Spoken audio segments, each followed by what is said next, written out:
On a quiet February afternoon in 2023, in the outskirts of Hong Kong, something was already wrong, long before anyone realized it. A young woman, known for her elegance, her social presence, and her carefully curated life, had suddenly gone silent. Her name was Abigail Choi. She was 28 years old. A model, an influencer, and a mother. To the public, her life appeared stable, glamorous even. But behind that image was a complicated personal history that would soon unravel into one of the most disturbing murder cases Hong Kong had seen in years. Abigail Choi had built a life that blended luxury with discretion. She attended high-profile fashion events and maintained connections with elite social circles. At the same time, she remained closely tied to her family, particularly her children. She had previously been married, but the relationship ended. Despite the separation, she continued to support her ex-husband's family financially. Reports later revealed that she had even helped them maintain a certain standard of living. This ongoing connection would become a critical piece of the story. By early 2023, tensions had reportedly begun to grow. Financial disagreements, particularly involving property and money, had started to surface. These disputes, though not public at the time, were serious enough to create deep fractures beneath the surface. Then, on February 21, 2023, Abigail disappeared. She had planned to pick up her child from school. It was a routine responsibility, one she did not miss. But that day, she never arrived. At first, it may have seemed like a delay. Then concern grew. Soon, it turned into alarm. Her family reported her missing. What followed was a rapid escalation. Hong Kong police began tracing her last known movements. Surveillance footage became crucial. Investigators worked to reconstruct her final hours, where she had gone, who she had seen, and what may have happened. The trail led them away from the city's polished skyline and into a quieter, less conspicuous area.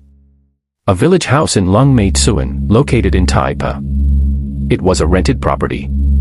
At first glance, there was nothing particularly unusual about it. But inside, investigators would uncover a scene that was both methodical and deeply disturbing. On February 24th, just 3 days after her disappearance, police entered the house. What they found confirmed the worst. Human remains. Parts of Abigail's body had been dismembered and stored inside a refrigerator. Other remains were discovered in cooking pots. The scene suggested a calculated attempt to conceal and dispose of evidence. Investigators also recovered tools believed to have been used in the crime. The brutality of the act shocked even seasoned officers. As forensic teams worked through the evidence, attention quickly turned toward people within Abigail's immediate circle. Specifically, her former in-laws. The investigation revealed that the rented village house had been secured shortly before her disappearance. Authorities began to piece together a timeline that pointed toward planning. Several individuals connected to her ex-husband's family were arrested. Among them were her former father-in-law, a man with a background in law enforcement, and others believed to have played roles in the events leading up to her death. Police alleged that the crime was not spontaneous.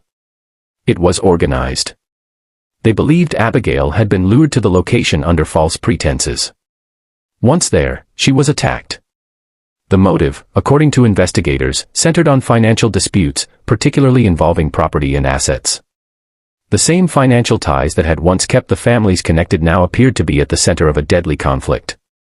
As details emerged, the case drew widespread attention, not only in Hong Kong but internationally. It wasn't just the violence that captured public focus. It was the betrayal. This was not a random act. It involved people Abigail knew. People who had once been part of her extended family. The idea that such a crime could be carried out within that context made it even more unsettling. Authorities continued searching for additional remains, working to fully reconstruct what had happened. Each discovery added another layer to an already complex case. The legal process that followed moved carefully. Charges were brought against multiple suspects. Court proceedings began, focusing on evidence gathered from the scene, forensic analysis, and communication records. Prosecutors outlined a case built on planning, motive, and execution. Defense teams challenged elements of the investigation, as is standard in serious criminal trials. As of now, legal proceedings related to the case continue to develop. The murder of Abigail Choi stands as a stark example of how personal relationships, especially those tied to money and unresolved conflict, can escalate into unimaginable violence. It also highlights the hidden tensions that can exist behind seemingly stable lives.